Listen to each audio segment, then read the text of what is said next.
The feedback from China to the region and even down to Australia is clearly very evident there. So just listen to what you were saying just before I came on.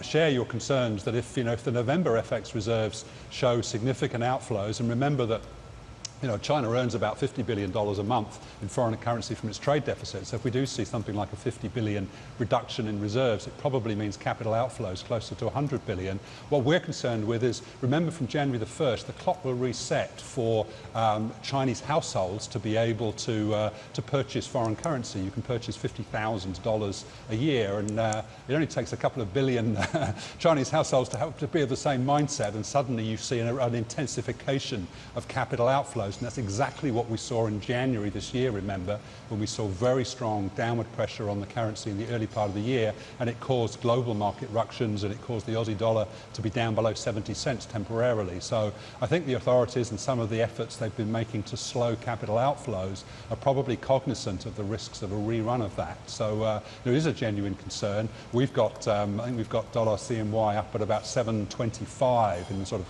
Q1, Q2 next year. So I don't think that the pressures are going away, although we have to remember this is largely a function of US dollar strength, and the dollar CNY rate is not rising as fast as the dollar is rising in general, and the authorities are still being fairly resolute in keeping the basket renminbi relatively stable. So I think we shouldn't get carried away with saying that there is intense downward pressure on the currency, or that there is some.